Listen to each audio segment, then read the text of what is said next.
Hello hello साथीहरू नमस्ते। नमस्कार नमस्कार। आज हामी चाहिँ बाउछोरा घुम्न आएको यो मनहरी छ सुनाचुरीमा चाहिँ। अनि यता आउँदै गर्दा एउटा मनमा चाहिँ के लाग्यो भने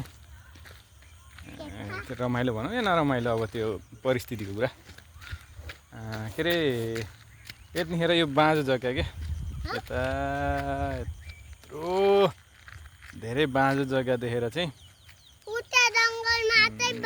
अनि त्यहाँ भयो यता पछाडि पनि छ बाँझो जग्गा अझै।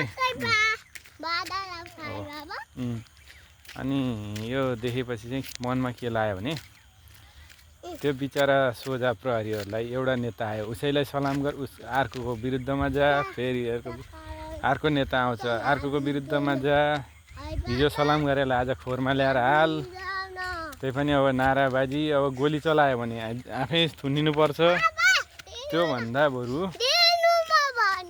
बरु यस्तो बाँझोतिर आएर खेती गर्न पायो भने दिनभरि घाममा नि मजाले खेती गर्थ्यो होला।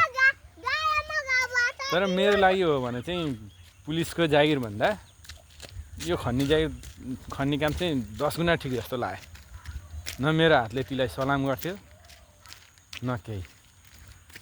यो पुलिस सबभन्दा गाह्रो पेसा चाहिँ नेपालको प्रहरीको देखेँ मैले। म साउदीमा बसेँ, अरू साउदी 5-6 वर्ष बसुन्जेल कुनै पनि मान्छेले प्रहरीलाई नराम्रो नजरले हेरेको पनि देखेको थिइनँ। नेपालमा आएपछि चाहिँ हेर्न मात्र होइन, अब अस्तिको आन्दोलनमा बिचरा त्यो रोडमा कुटेको देखेर खोलाखोलै हाम फाल्न परेको देखेर चाहिँ यस्तो जागिर खाएर बिचरा न स्यालेरी राम्रो छ होइन न सुरक्षा नै छ।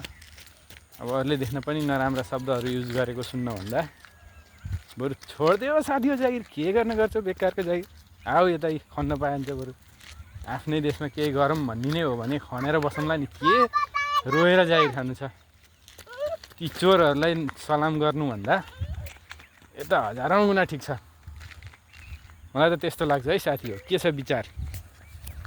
ल बाँझोबारी यही हो, आउन मन भएदेखि आउँदा हुन्छ है।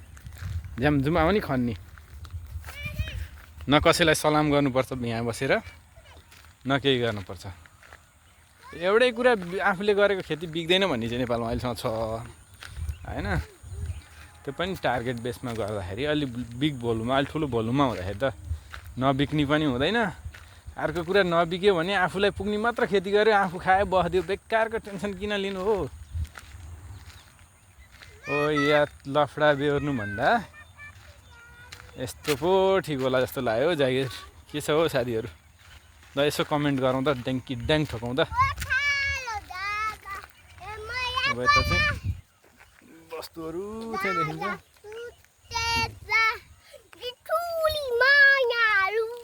वाउ खतरा गीत गाएको त के हो र? पारा खतरा छ त तिम्रो त।